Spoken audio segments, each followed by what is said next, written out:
right, let's dive into the news for week 14. It starts with the injury report. I'm going to run through the names and some key injuries that happened this week, and then we'll dive into some headlines in a second here. New Orleans quarterback Taysom Hill ended up getting a finger injury in their game against Dallas last Thursday. Not sure if that is going to be anything serious or not. I think they are saying it's close to the injury of Russell Wilson, so that might be another quarterback down for New Orleans. Giants, though, QB Mike Glennon, like I said, he has a concussion, but they also did lose wide receiver Kenny Golladay to a rib injury. Philadelphia running back Miles Sanders re-injured his ankle in this game this past week, so that's going to require some rest from him there. Corey Davis of the New York Jets also re-aggravated his groin injury, so another little bit of rest that he's going to need there. Tampa Bay running back Ronald Jones actually was held out with an illness, so interesting there. Minnesota wide receiver Adam Thielen went down early in the Detroit loss there with a high ankle sprain. So that is going to be a big gap there missing with Minnesota's offense, as it's just going to really be Justin Jefferson over there. Cincinnati quarterback Joe Burrow dislocated his pinky in this game. Like I said, that really just hampered their opportunity of getting that ball down the field there. Cincinnati wide receiver T. Higgins also sprained his ankle in this game, but does not look like he's going to hold him out for more than just a couple of weeks here, so he should be back soon. But they also did lose Chidobe Awuzie with a foot injury, so cornerback for Cincinnati as well. Logan Thomas has a season-ending torn ACL for the Washington football team there, tight end. Vegas running back Kenyon Drake broke his ankle. That is also season-ending for him. Vegas linebacker also Nick Kwiatkowski goes down with an ankle injury. So just a lot of concerning injuries there for Vegas. San Francisco running back Trenton Cannon had a concussion. He left the game in an ambulance. It does sound like he has. There's no other injuries outside of the concussion, which is a really bad hit on the opening kickoff there on Trenton Cannon, and so just kind of thoughts out for him because that was just a scary scene there. San Francisco running back Jeff Wilson Jr. also has an injury. It's undisclosed though, so don't really know what's going on there. And Baltimore corner Marlon Humphrey ended up with a shoulder injury. That is season-ending, as he now is going to require surgery on that shoulder. Houston quarterback Tyrod Taylor, he was just a DNP kind of coach's decision last week. So he was cleared to return for this game, but I guess coach just said, we're just going to phone it in. So that was that for Tyrod Taylor. Chargers defensive lineman Joey Bosa ended up with a head injury, not specifically a concussion, but some undisclosed head injury. In Seattle, safety Jamal Adams ended up having a shoulder injury. Not sure how long that is going to keep him out either, but those are the main injuries to report for this week. Let's just look at the news headlines. Number one, we have the number one prospect in the draft at this time, Oregon defensive end Kayvon Thibodeau decided to skip his bowl game versus Oklahoma, and he is declaring for the draft. So we have our first draft declaration, and a guy who just decided, hey, I'm not going to play there. I think people need to be more in support of this, because getting injured at a meaningless bowl game,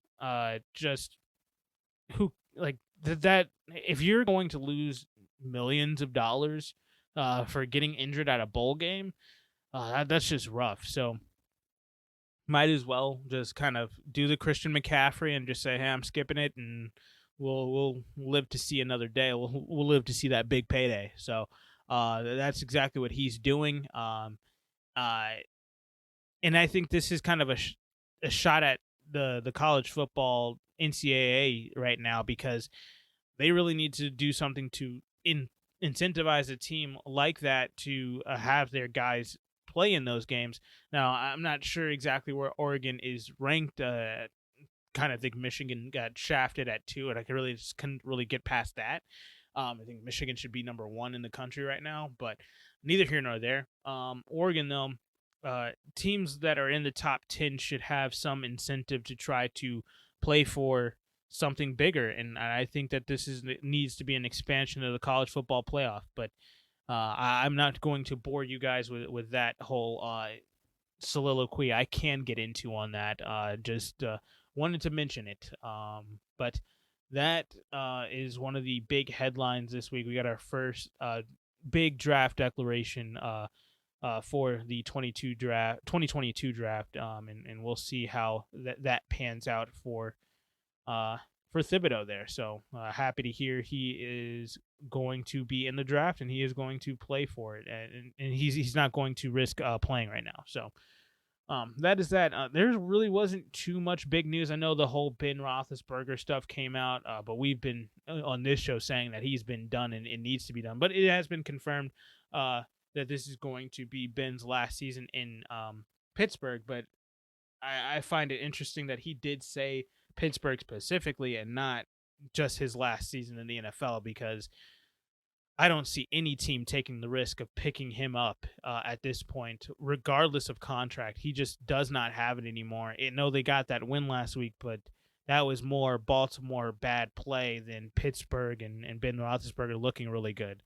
So I'm going to be interested to see how this plays out, because he used a very specific word choice there in going ahead and saying that he is not going to be playing for the Steelers. He doesn't plan to be with the Steelers again next season. So we'll see how that plays out. But not too many big headlines this week.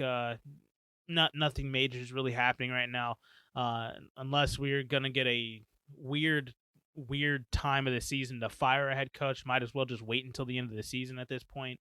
So not really too much going on. Last thing I did want to do right now is to look at the kind of playoff picture right now with the top, let's say 10 teams, and just kind of see who's still alive for these playoff runs. Let's start with the NFC. Arizona is leading the entire NFL right now at 10-2. And they have that first seed in the NFC right now. Green Bay is in second place at 9-3. They have the tiebreaker with Tampa Bay, who is also 9-3. They are sitting in the third seed. Dallas is at 4 at 8-4, leading that division. And then at the wild card, we got the Rams 8-4, Washington football team at 6. Rams at 5, 8-4. Washington football team at 6-6, and San Francisco 6-6 round out the playoff playoff guys in the playoffs as it is today. Philadelphia, though, is kind of climbed up the ranks now, and they are sitting at 8 with a 6-7 record. Minnesota falls a little bit to 5-7, and so does Carolina, 5-7. So really going to be interested to see how things kind of shake out here, because San Francisco, that was a bad loss, but if they bounce back, they can lock in that wild card seat there, and we will see. I think we will see 3 teams from the NFC West, but that's neither here nor there. AFC wise, New England is 9-4. They again, like I said earlier in a show ago here, they are 9-4. They have the 1 seed, and they are looking very, very good right now. They are on a bye though, so we will not be seeing them this week. Tennessee 8-4. They benefit from the Baltimore loss. They are also 8-4. Baltimore is, but they are down at the 3 seed. And the AFC West leaders right now are the Kansas City Chiefs at 8-4 as well, and they are rounding out the division leaders there. Wild card spots: Chargers 7-5 right now, Cincinnati 7-5.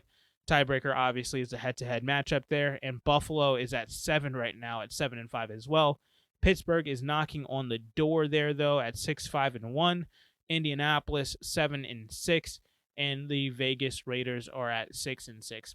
I do think it is going to be tragic in the AFC to not have both Indy and Cincy in the playoff. Because I can't imagine Buffalo not pulling this out and getting that playoff spot.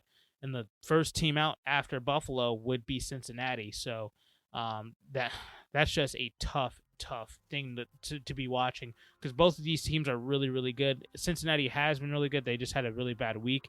And Indy has been getting better and better every single week. And now they're looking like a team that should be a team that's in at least a wild card position, if not grabbing the whole division there. But they do still have that opportunity there, but it is an uphill battle for them right now. And like I said earlier, the only team right now in the entire NFL that is officially eliminated, mathematically impossible for them to make the playoffs, is Houston at the 2-10 record right now. They are done, and so they are just kind of they're playing for that. It's going to be hard for them to catch it, but they're kind of playing for the highest draft pick that they can possibly get right now. So that is